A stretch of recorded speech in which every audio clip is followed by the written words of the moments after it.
heaven, earth, and sea. I call upon you in this hour, bring magic unto me.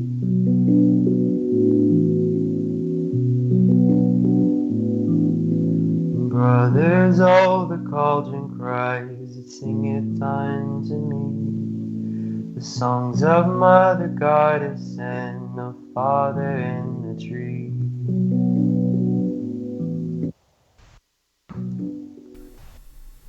Hello, my lovelies. Thank you for joining me tonight. This is Paisley Wild, and we are off adventuring into the spaces between. We're being broadcast live on Truth Frequency Radio, iHeartRadio, TuneIn, and TalkStream Live, and also on YouTube World. If you are listening on YouTube, please make sure you hit that like and subscribe button down below. And no matter how you are hearing me, just make sure you do stop in and say hello. And I want to just thank you for joining me here on my spiritual journey. Now, if you want to support the show, check out the website is www.thespacesbetween.live. You haven't even told me about it. And right at the moment, the Etsy store is up. I think this will be the last month on the Etsy store, though. So the call line is open tonight.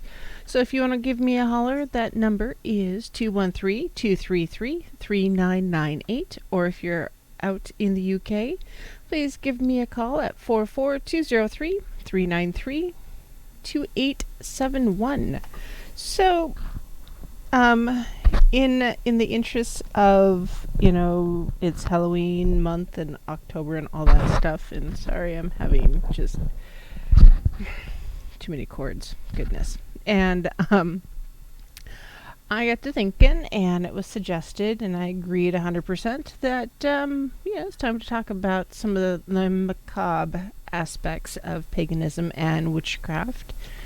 And now whether or not they're actually macabre, that's kind of up to you to decide. But generally speaking, society assumes that some of these things are very much, the dark side. Now, I personally am not 100% on that one. It's just their society's viewpoints, which if I followed everything that society did, I would still be walking a different path. So real quick, I do want to say hello to those in the chat room. So Psycho Dave, hello, and Black Tree. Hello, Happy Habitant and Eager Self in TFR and in YouTube. Looks like we've got Cameron, hi Cam, and Black Tree, hi Julia. Ether Archives from Paranormal Portal, so that would be Dawn. Apparently Dawn cannot spell tonight. Nope. And actually I shouldn't be surprised by that. I don't know that he can spell ever. Thanks. He's got fat fingers over there. And then if you're coming from Paranormal Portal, thank you for joining me. I know that Deb is carrying over just a little bit, but it's good. I called in, or I tried to call in, but her line was just super duper duper busy tonight. So, it's all good. So, I figured we will just kind of hit the ground running and see what's going to happen. If you do want to call in, by all means, if you've got any questions, give me a holler. And you can also email me. It's wildpaisley@gmail.com. That's WILDEPAISLEY@gmail.com. And Don and his nuttons. Has to do with the sausage. So, the macabre side of witchcraft. So, generally people assume that witchcraft has more to do with the occult. And, what is the occult? Well, generally, actually, the occult is any supernatural, mystical, or magical belief, practice, or phenomena.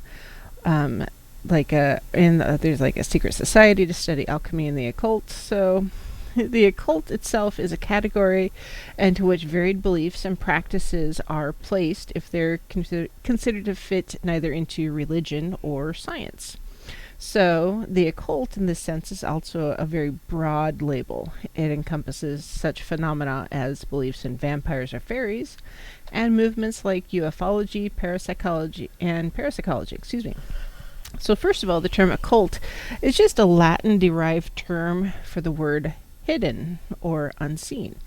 And it was originally adopted by Renaissance scholars and translators who were looking for a way to refer to the rediscovered spirituality of the ancient world, particularly things like rites, rituals, and initiations to religions of ancient Egypt, Greece, or Rome. So, occult revivalists of the Renaissance, and much less so their antecedents in the antique world, in no way conceived themselves as sinister. So, at this point, the occult wasn't such a bad thing. It was just a label. So belief just in the occult simply means that it's a belief in the unseen dimension of life whose comprehensive forces can be felt on and through us. And this usually occurs outside the parameters of a traditional faith set. So some religionists historically have looked suspiciously upon off-the-grid seekers. So, going back to the definition, the occult, it's the esoteric, which means it employs knowledge that is not known to the general public, but which is revealed gradually to a selected few in training. And 2, depends upon those talents which lie beyond the 5 senses, and also engages with the supernatural. So the beliefs, rituals, and practices of many activities then, which have traditionally been considered to be occultic, have now been thoroughly documented and published. The public can go to a bookstore and purchase written material on just how many occultic activity types of books are out there. So very little is actually secret anymore. For example, most occultists, or most lists of occultic activities include Wicca, which is kind of assumed to be the white side of witchcraft, and various methods of foretelling the future like astrology, casting runes, tarot cards, I Ching, that kind of thing. So there's just hundreds and hundreds of books out there now on these topics. So, and you can learn as much as you want just by borrowing a book, or buying a book or borrowing it. And since this knowledge is not hidden, these beliefs and activities actually don't really meet the criteria of occult. So, here's some examples. I thought these were funny when I was doing some research. I was just, it made me giggle. So, consider a person joins an adult religion class at their local church and is taught special techniques of effective prayer, methods that are unique to that church, not generally available to outsiders. Now, this activity would then meet all of the 3 criteria for the occult. It has to be taught. It can be silent prayer, which is a means of communicating without spoken words, and it is directed at God.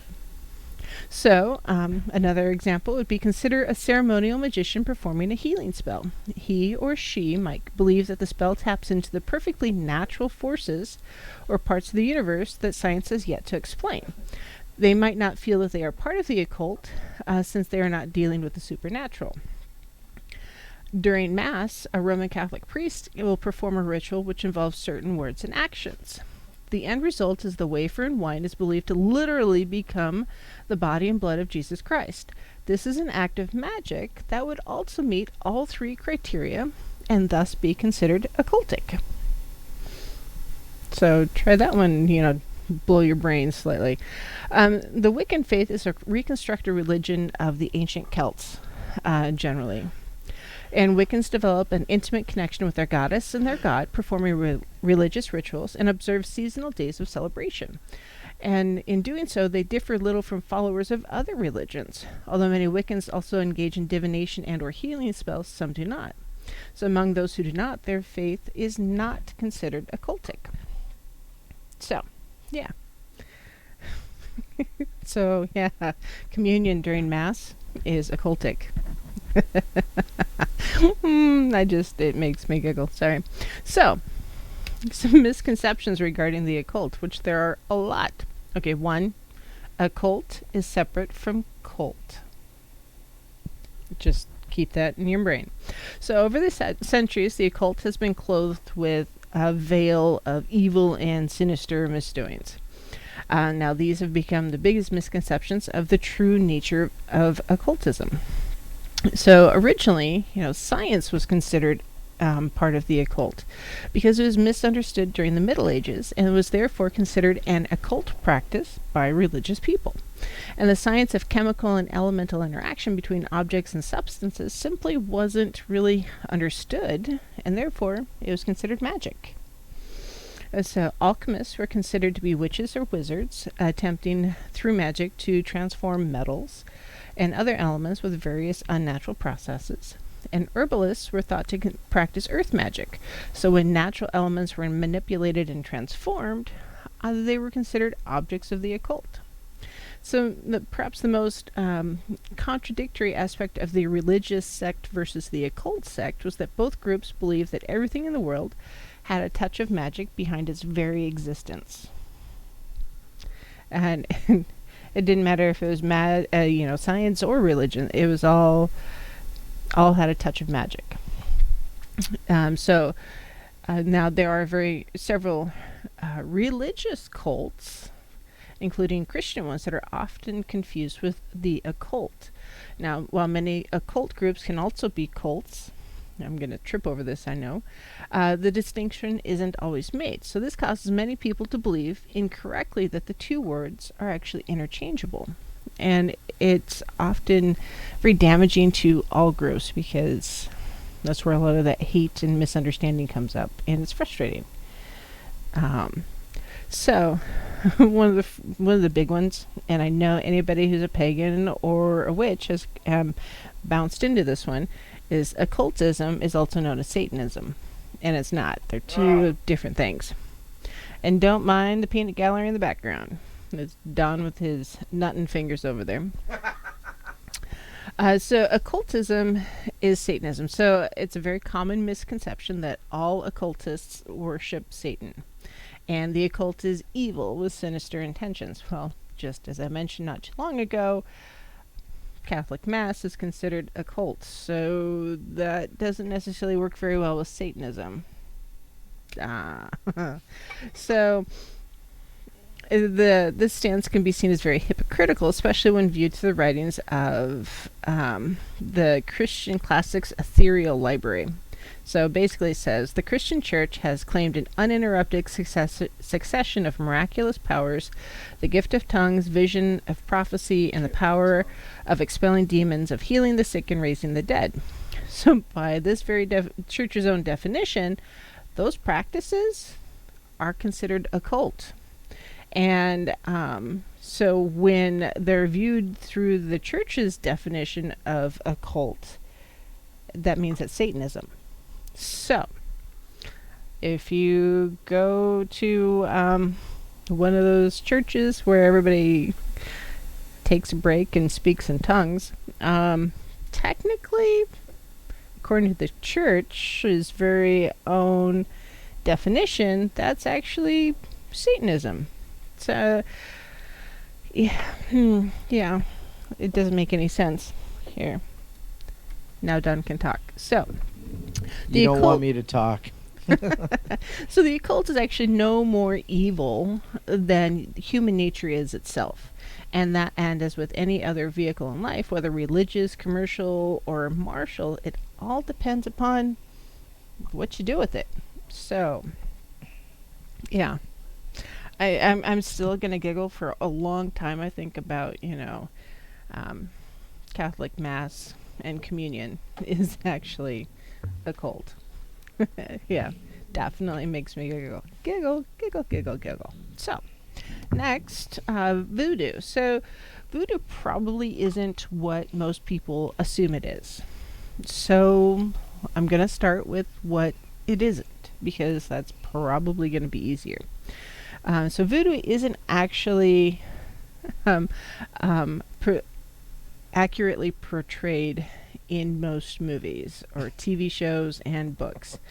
And often documentaries and nonfiction books are also misleading. And Disney. In Disney, yes. So voodoo isn't actually a cult. It's not black magic, and it's not devil worship. People who practice voodoo are not witch doctors, they're not sorcerers, and they're not occultists. So voodoo isn't a practice intended to hurt or control others.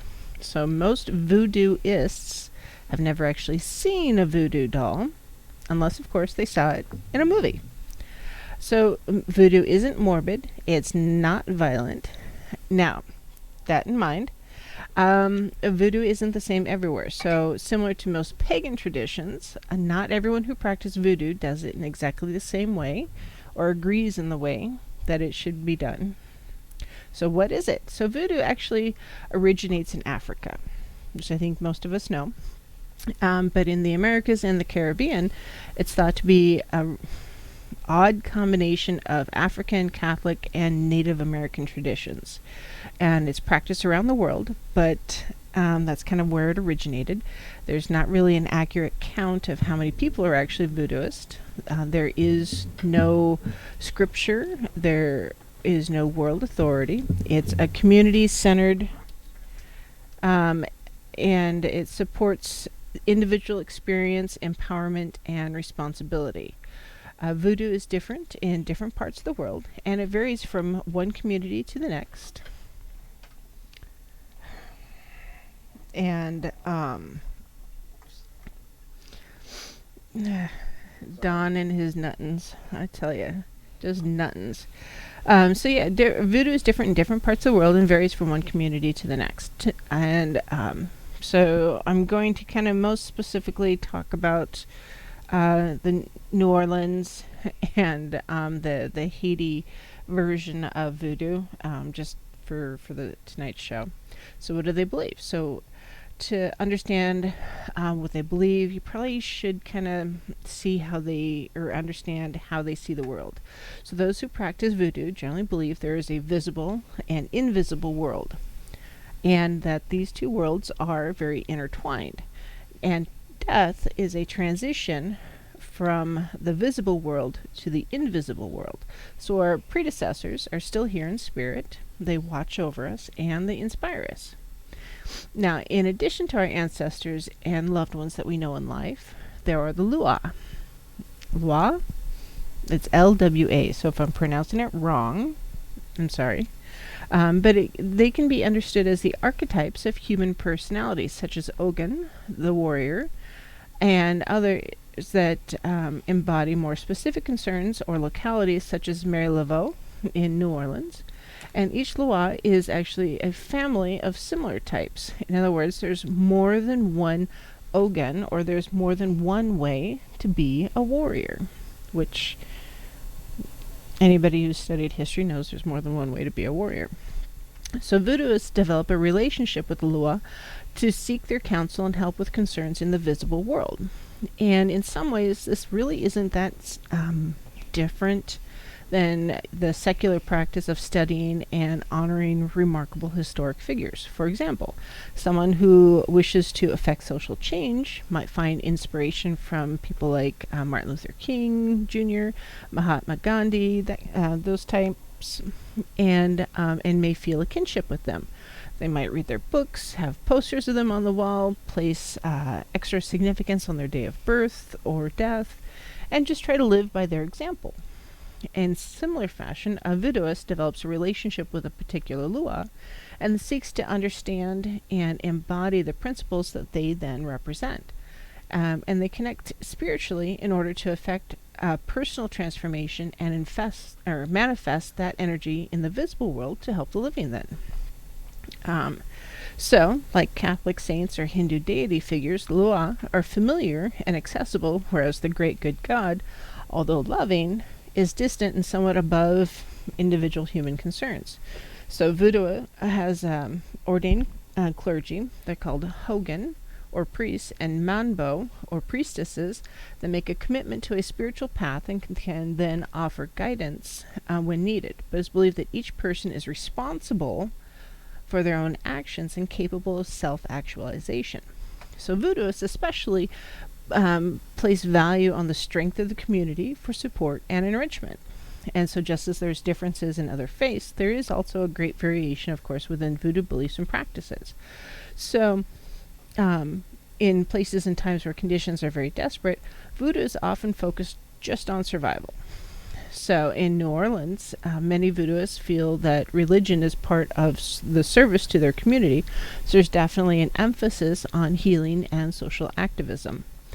And there's also a lot of artists and musicians in that particular community. So that also reflects New Orleans' unique cultural spirit. So why then, if voodoo is just like any other religion, do people think it's scary? Because I know it does. And it's in the movies all over the place. Voodoo is scary. Oh my gosh. Excuse me. So, and really, sadly, it comes down to racism. Racism has clouded our view and our opinions of voodoo, because voodoo was rooted in slavery and intricately connected to our hemisphere's political and social evolution. It really was. That's why there's that weird blend of the Native American and Catholic and African faiths all kind of intertwined. So voodoo was first practiced in America and the Caribbean by slaves of African descent, whose culture was both feared and ridiculed. And at the time, slaves were not really considered fully human, which I don't get. Anyways, their religion was dismissed as superstition then, and their priests were denigrated as witch doctors, and their gods and spirits were denounced as evil because of racism. So, one of the very successful slave revolutions in modern history occurred in Haiti in the 1700s. So basically, slaves of African descent overthrew their European rulers and took control of the country. And many of those slaves were voodooists, and some of the military leaders were priests who inspired and organized their communities to fight for freedom. So this revolution then provoked fear in other European and American colonies that were reliant on the vast number of slaves for plantation labor. So the imagery and the vocabulary of voodoo then became very threatening and to the white folks. And so it was ingrained in them that it was very horrifying and was associated with bloodshed and violence. And it was just generally speaking, just brutally repressed and became taboo. So now, over time, the American culture has become very fascinated in this mysterious tradition of voodoo, and has depicted it in movies and such, and TV, and has been sensationalized as horror, unfortunately. And voodoo practices as dreamed up by Hollywood don't match reality at all. And most of the imagery that we've gotten from Hollywood is what's fixed in our minds as what is truth about voodoo, and it's not. It's wrong, inherently wrong. So voodoo has now become part of modern folklore as something that's evil and that can hurt us. But as voodoo is widely practiced in Haiti, and it's still relevant in politics there, it's really not. It's not an evil thing. It's just another faith, another religion, and just like any other belief system. So, unfortunately, here in the U.S., voodooists are still afraid of how they might be treated, so they generally do hide their religion. And while I get it, it's really sad, but it also reinforces the suspicion that they practice in secret to conceal something bad or kind of violent, because fear begets fear. And we aren't always aware of the origins of our beliefs, but once we find them and they're pointed out to us and we're educated about them, it's time to let those go. So it's time to let go of the fear of voodoo, because they're not bad folks. It's just another religion. And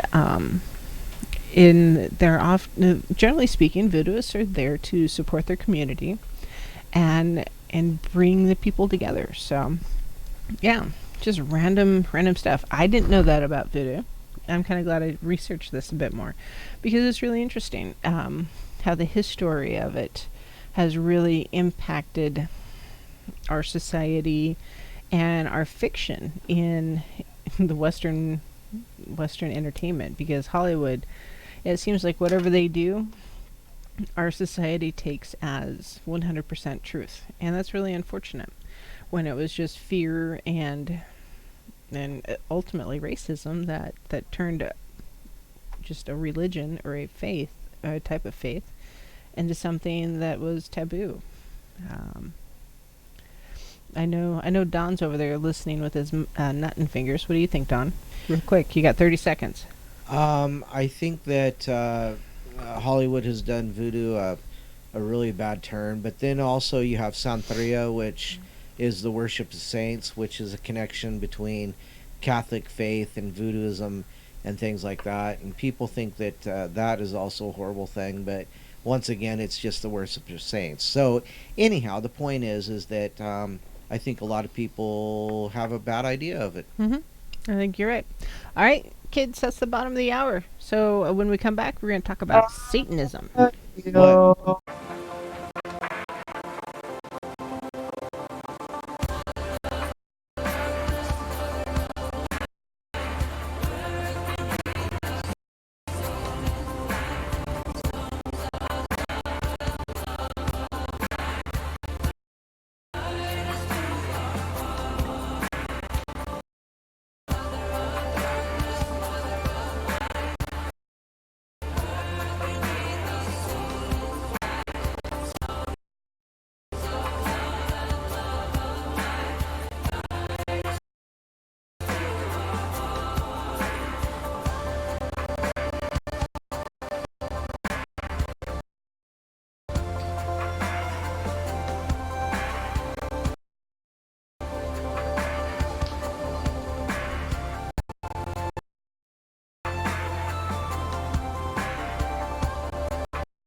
of the shining moon, heaven, earth, and sea. I call upon you in this hour, bring magic unto me.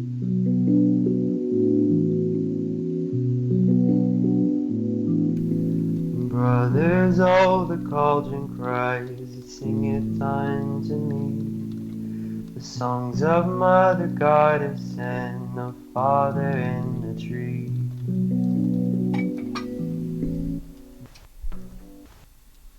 Hello, my lovelies. This is Paisley Wild, and we are adventuring in the spaces between. If you're just joining us, we're talking about the Macabre Witch, and just judging by kind of how much material I've gone through and how much I've got all pulled up.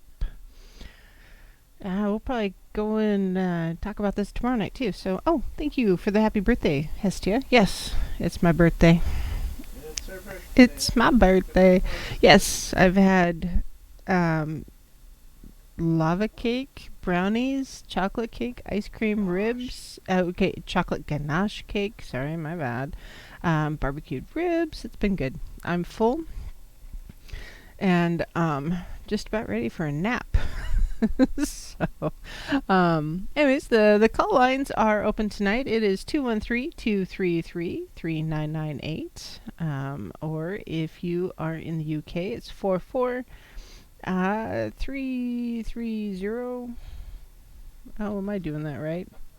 I generally have these memorized, but I'm not working. 44203-393-2871.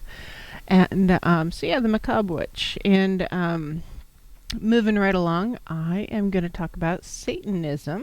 No. Yes. So those of you that didn't hear the first half or the first part, talking about the occult, and I found it very, very interesting that according to the definition of occult, They're an occult. by the Catholic Church, the partaking of communion during a Catholic Mass is technically an occult practice. So, yeah. You think? I mean, you're drinking the blood of Christ, and you're eating of the body of Christ. That's at least cannibalism at the least. So, yeah. And occult does not mean the same as cult. So, No. you know, A cult is just a gathering of people who have similar beliefs or similar thoughts. Yep. And yep, strange people that we are. Well, I'm not necessarily celebrating a loss of a year of life. It's more I have conquered a year of life, and I have the wisdom highlights to prove it. So for the TFR audience, there was a comment made in YouTube saying humans are strange. They celebrate losing a year of life, which Yeah. is what Paisley was referring to. Yeah, so I don't know. But we are strange. I will agree there. So, Satanism. This was kind of an interesting one as well. Satanism is a modern day, largely non-theistic religion based on literary, artistic, and philosophical interpretations of the central figure of Christian evil. Christian evil. It wasn't until the 60s that an official satanic church was formed by Anton LaVey. Now, prior to the 20th century, Satanism didn't really exist as an organized religion, but was commonly claimed as real by Christian churches. So these claims surfaced particularly when persecuting other religious groups during events like the Inquisition, the various witch hysterias in Europe and colonial America, and the Satanic Panic of the 80s. Satanic Panic.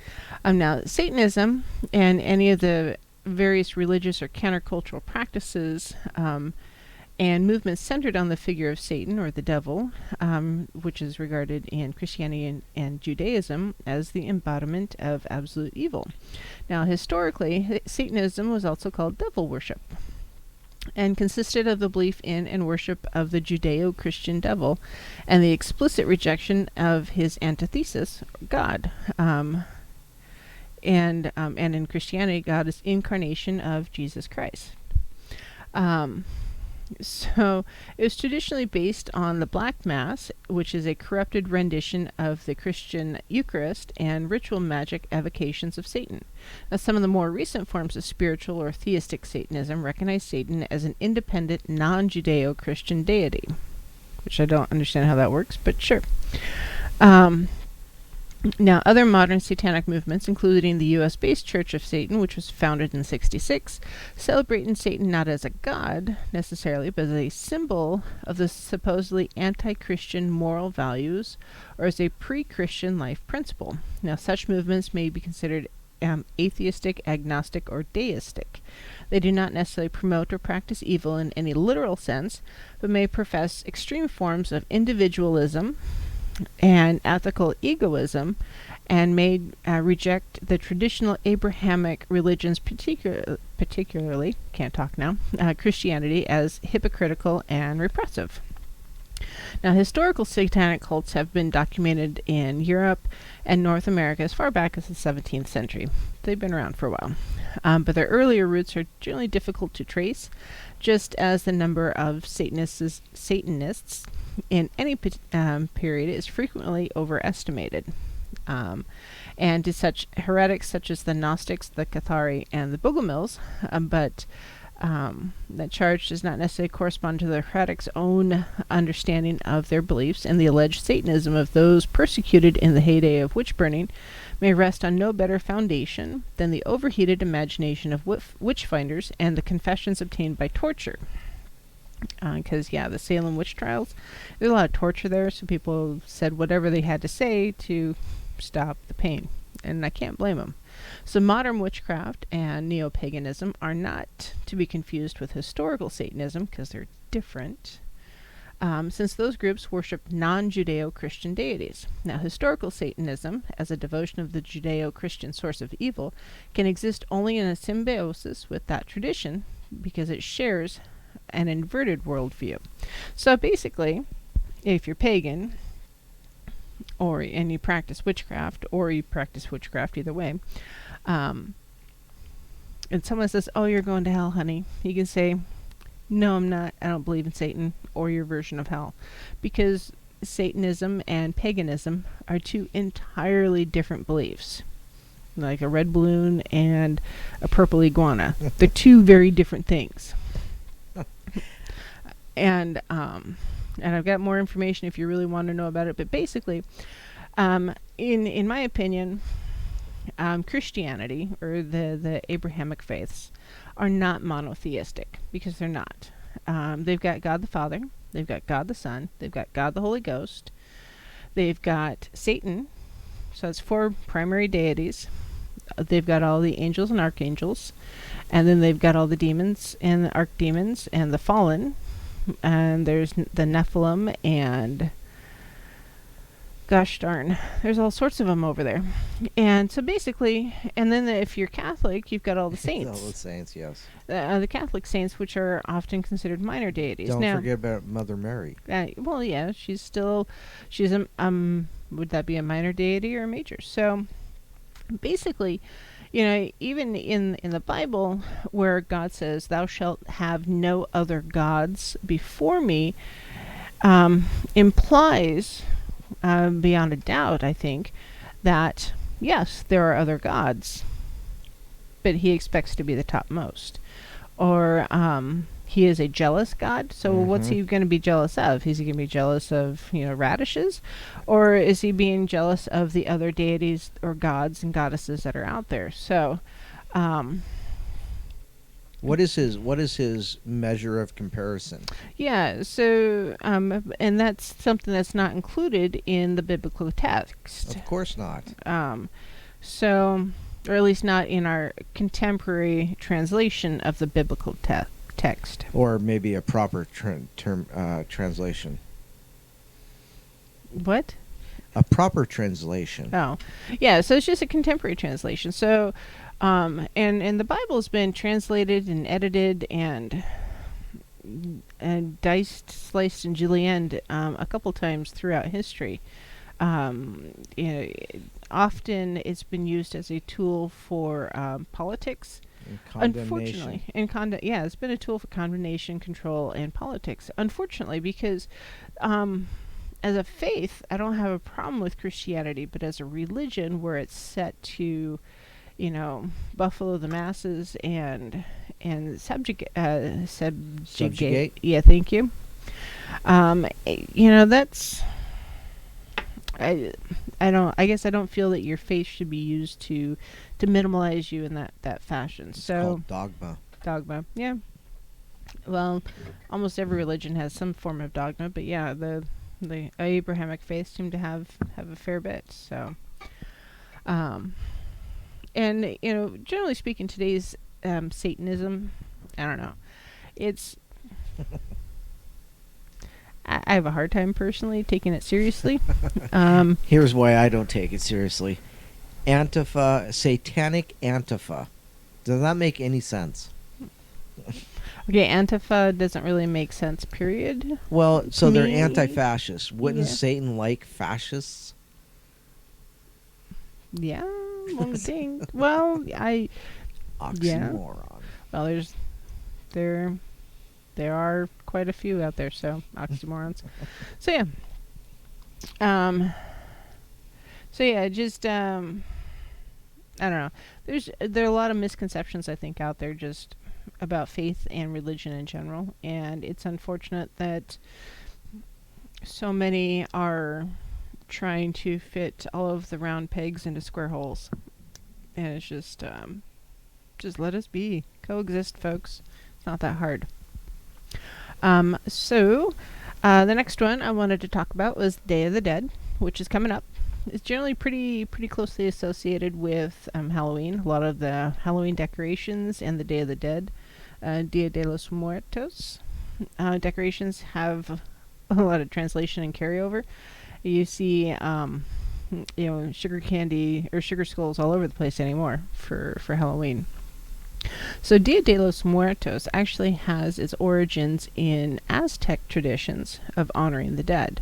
So the Aztec Empire's influence extended throughout the present-day Mexico and Central America, while few Native Americans of the present-day U.S. shared Aztec traditions. Now, they would be unlikely to adopt the Dia de los Muertos traditions, though. So roots of the Day of the Dead, which are celebrated in contemporary Mexico and among those of Mexican heritage in the U.S. and around the world, go back some, 3,000 years roughly, to the rituals honoring the dead in pre-Columbian Mesoamerica.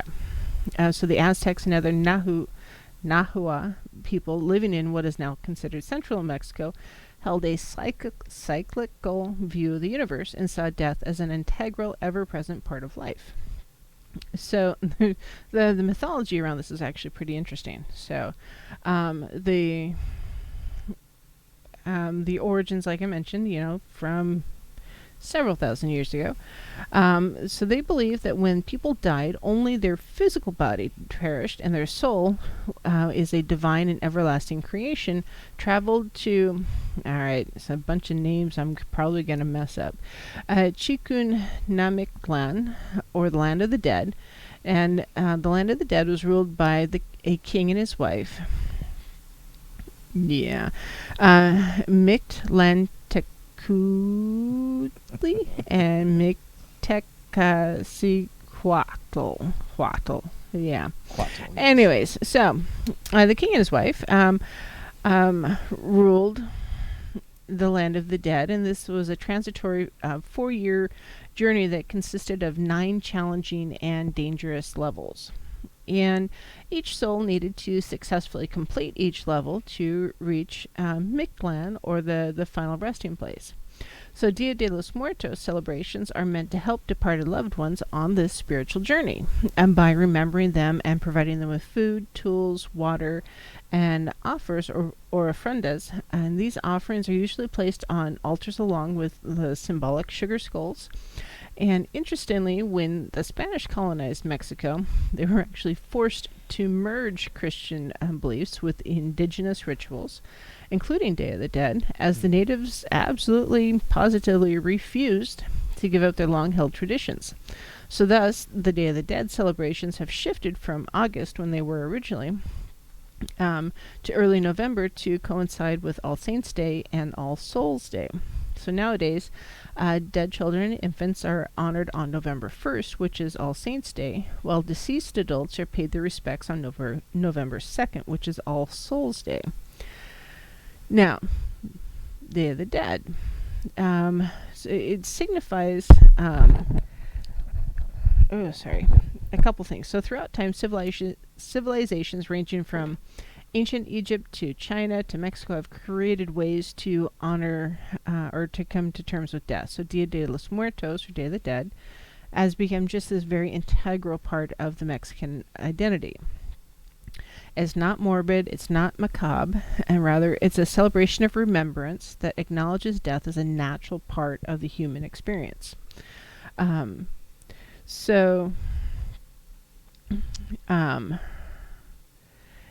a way, on a very fundamental level, there is something very comforting knowing that you will always be remembered and celebrated during the Day of the Dead period. And I think it's interesting. So, let's see. Now, in a country where every family, actually just in general, we've all been touched by death. And learning to look at the afterlife in the face is a very powerful and often cathartic exercise. So in some cultures, people are buried sometime or once they're permanently separated from the living. But in Mexico, often they confront death and just view it as another part of life, which I think is a very healthy and honest attitude. And I think we should embrace that more. And in Mexico, or Mexican culture, everyone's exposed to the concept of death from a very, very early age. People go often as a family to the cemetery during the De los Muertos celebrations to clean and decorate the tombstones of family members. They might build altars using marigolds, veladoras, which are candles with religious deities, pan de muertos, which is a sweetbread, as well as other favorite foods and beverages from the deceased relatives. And often this tradition feels more like a festival than a time of mourning. So it's just their way of remembering those that have passed on. And in a way, is very similar to what is also known as a dumb supper. Now, which is more of a pagan-esque type of ceremony. Dumb meaning silent rather than not smart. So it's really interesting to me here in the U.S. I think almost more than anywhere else that death is feared. It's almost ostracized. It's people panic at the thought of death. What do you think, Don?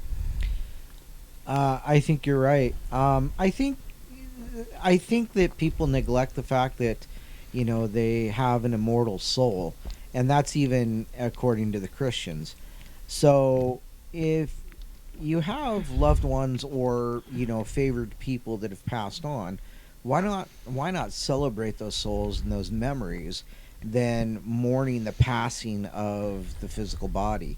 I think it makes a lot of sense. Yeah, I mean, if we, just from a financial perspective, if you look at the U.S.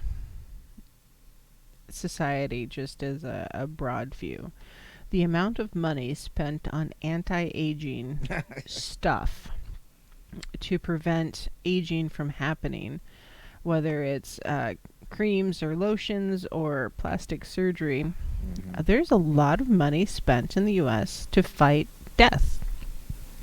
Now, I don't even know if I want to live forever, I gotta tell you. There's a lot of stuff out there that I don't know that I want to deal with in 100 years. Who knows what's going to happen? Yellowstone could blow. I don't know. I don't want to deal with it.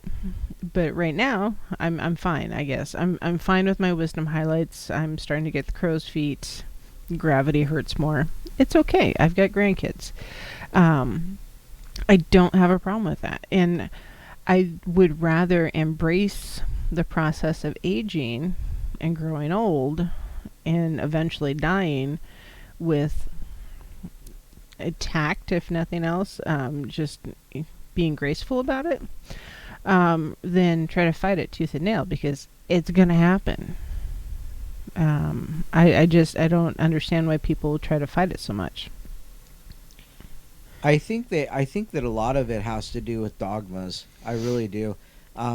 Because they say, oh, death is the end of, this journey. Well, the problem is it's the problem what they're thinking is it's the end of this journey, but it's the beginning of the next. Mm-hmm. So, Oh, I agree, 100%. I mean, it's just the next step. mhm. I guess in my belief set, I think reincarnation's real. I don't know that we all go through it, but I think it's a legit thing. I think at some point we are done cycling through life and move on to the next thing, whatever that is, or take our break or rest or whatever that cycle is. But I don't know. I don't fear it. I wouldn't want to live forever either. I really don't look forward to being over 100 years old, because I think that would just be full of, aches and pains and, things I don't want to deal with on a daily basis. So, giving the body up and giving the soul a rest is quite interesting to me, and, I don't know if I necessarily believe in reincarnation, but certainly another, spiritual journey of some type. Mm-hmm. Because I don't know if I'd want to come back as a dog or a fly. Well, I mean, because I'd probably come back as a sloth. So, but so I think the release of the physical body and the spirit separating from it starts that next journey of the spirituality. And I think that the wheel of life is more than just this body, this meat suit that we're driving around in right now. So I kind of look forward to it, but I have it on good opinion that I'm done. time for your break. Yeah. I think in a way, our society being fighting death so much and fighting aging so much is a way to commercialize the dogma. Commercialize? You mean make money off it? Well, yeah, make money off of it. I mean, I know if I had a penny for every ounce of anti-aging cream being sold in the U.S. tomorrow, I'm not saying for a long time, just in the next 24 hours, I wouldn't have to work or do anything for the rest of my life. Because I don't know. People fight it too much, I think. It's a natural part of life to die. I mean, we can't move on. We can't do the next thing without dying. I don't know first. if you could call that the next part of life. Why not? Well, because life is defined as this physical body. Otherwise, it'd be spirituality. Or the spirit, the act of the spirit. I'm going to look this up. Of life. So, the definition of life. So, the existence of an individual human being or animal. Human being, which means a meat suit. Or the condition that distinguishes animals and plants from inorganic matter, including the capacity for growth, reproduction, functional activity, and continual change preceding death. Which requires a physical human or physical earthly body. Oh, what if you go to Mars? It's still a physical earthly body. No, it'd be a physical Marsly body. Oh my gosh. But, right now, we're limited by our definition of life as we know it today. Our reality.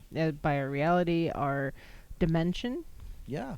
Because, what if we die here and we go on to the next dimension? Or a different dimension? or Watch your time. yeah, I know I'm watching my time. Anyways, yeah, we're kind of getting into the philosophical. I didn't want to start the next thing talking about the dumb suppers until okay. tomorrow because I thought you were just talking about me. no, Okay. not you. Dumb suppers, as in quiet, which I you thought are. you said dumb suckers. No, dumb Oh, supper. okay, sorry. You are not quiet. So Cameron asks, do we ever wonder if the angle is acute or obtuse? Well, if you put an obtuse angle with an acute angle, you get a straight line. Oh, that was both a cute answer and very obtuse. So, I think it's perception, Cameron. Depending on which side of the angle you're looking at. Sometimes it's acute, sometimes it's obtuse. So, yeah, mostly I think we need to not judge other traditions, whether they're more macabre or occult, or Misunderstood. they're just misunderstood. And not to view them through the lens of Hollywood. And with that, we are done, folks. So send me an email. It's wildpaisley@gmail.com. So merry meet and merry part, and merry meet again. And we'll see you tomorrow night at 9 p.m. right here on TFR and YouTube. Forever done.